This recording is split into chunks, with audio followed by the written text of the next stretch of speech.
Back on the roof. Let's see what we get. How talented I am. Don's lighting the candle for Rebbe Shimon Bar Yochai. Well, you'll see how. In Israel, they sell the honor to light the bonfires for Lag Bomer. Some places in Sfat, they sold it for some years $200,000. They would auction it off. Wow. And the person that bought it still didn't light it. The person that bought it would give it as an honor to the rabbi of the community to light it. So Don's really she's getting a deal here, a bargain. Is that how it goes? 200,000. 200,000. Right, but you know, I'm. Good job, Don. We light a. Usually in Israel they light big bonfires. I didn't know there was electricity here. I was going to try and bring a computer, my laptop, to show a video of some of what happens actually by the gravesite of Rebbe Shimon in Israel, Meron. There's a few 100,000 people that come there every year. It's one of the two most visited holy spots in Israel, next to the Western Wall. And there's a few places where they light bonfires, but they're like huge, you know, like up to before they light it, it's up to the trees over here. And the reason, on every yard site, on every Hilula, as they call it, the anniversary or passing of a holy person, we light a candle. Also, even for our parents, on the anniversary when our parents pass away, or a family member, so we light a candle for their neshama, for their soul, to get spiritual pleasure from it. They're falling over. In the case of Rebbe Shimon, we light bonfires as opposed to candles.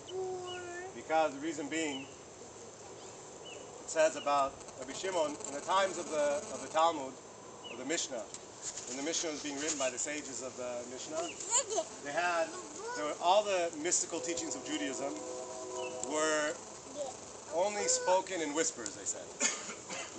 Only people that had learned everything that there was to learn in the revealed aspects of the Torah of Judaism, then they could start, then people would whisper to them the secrets. Until Rebbe Shimon Bar Yochai came along, and he was the first one that got permission to actually start teaching the mystical teachings of Judaism in public. And he wrote a book called the Zohar, which is the basis today for all Jewish mysticism, for all Kabbalah and Judaism. And there's a story, at the time when he was alive, the Nasi, the prince of the Jewish people. At that time they kept the track of the ancestry of King David.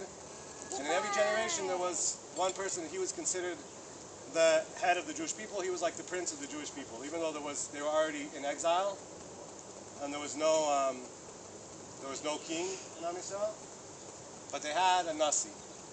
And in the time of Rebbe Shimon Bar Yochai, the Nasi, they called him Rebbe. It was Rebbe Yehuda Nasi, Judah Nasi, and he studied together with Rebbe Shimon when they were young. So when they got older, at one point he sent a message to Rebbe Shimon. He sent somebody to bring a message to him. And that person came back and said that he wasn't able to deliver the message. And he said, why? He said, because when I came to his synagogue, his house of learning, where he would study with his students and his friends, it appeared to me that the whole house was engulfed in a fire, and they were sitting inside studying. So I couldn't get close. I tried and I couldn't get close. And he told that to the Nasi, to Rabbi Yehuda Nasi. Rabbi Yehuda said that I didn't know Rabbi Shimon was so great until now. But in that book of the Zohar that Rabbi Shimon wrote, it says that with this book we're going to go out of exile. This book, the book of the Zohar, is going to be the teachings that are taught there, what's going to bring the Jewish people. It's going to give us the knowledge that we need to rectify our situation that we're in, to get out of exile and to go into the final redemption. So that's why Rebbe Shimon he's the source of so much light for Am Yisrael. He's so much hope for us that when it comes to his yard site, we don't light a candle, we light a bonfire. In this case, A tiki torch. The best I could come up with. We improvise frequently here. So, Yeah. so there's Rabbi MacGyver over here. There's a whole slew of songs that have been written throughout Jewish history on Rebbe Shimon. We have in our possession 2 of them. One of them, Rabbi Berdugo is going to sing for us, and we're going to sing within the chorus. And the next one, probably I'll sing, and they'll help me with the chorus. And if anybody happens to know the words, they're in Hebrew, but if anyone happens to know the words, they can sing along. Otherwise, you can hum or Clap. whatever. Yeah?